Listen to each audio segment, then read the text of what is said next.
I'm Lori Wallace, hanging out in Folsom this morning with our friend Patty, talking about some tips to an easy Thanksgiving dinner, because that's what we want. We want easy. I have one thing to tell you before we get started. I have new feelings for cottage cheese after those mashed potatoes. Both Terry Haggart and I are not cottage cheese people. We would turn our nose up in a hot second if someone said they were going to put that in their mashed potatoes, but we tried them and they were delicious. So that is a great substitute if you're looking for one. Yeah, and like I said, don't shop things if you don't need them. If you have cottage cheese in your fridge, use it. Just get a little creative.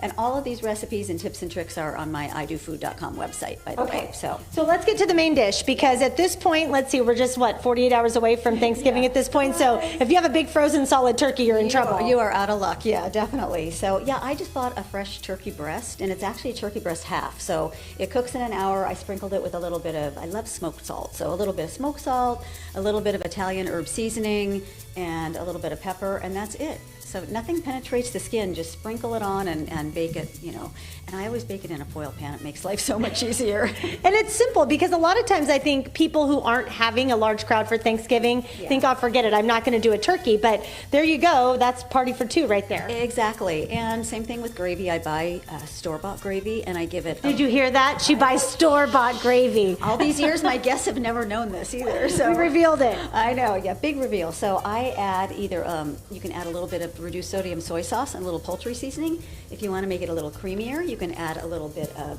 crystal milk or cream, or half and half. Or I've also done apple cider gravy by adding a little bit to the gravy.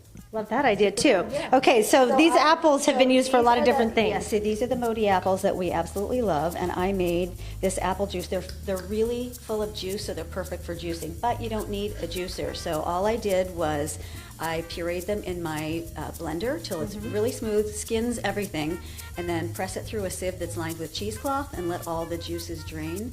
And there you go. And there you go. So then I took 2 cups of this and reduced it down to 1/4 of a cup. So basically at that point it's like this really thick syrup.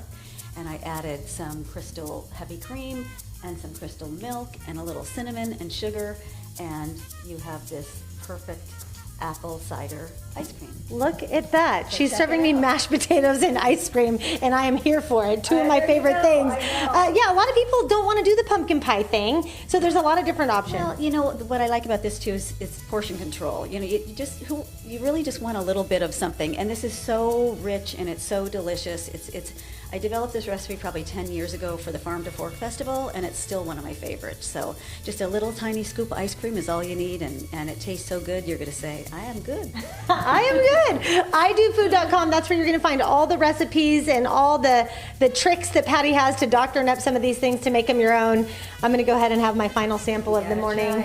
Feel free to cheer me on, because that's what we do when we eat on the show. How is it?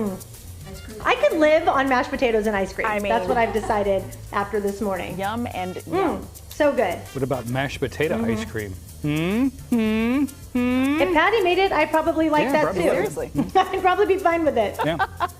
Thanks, Lori. Bye, Patty.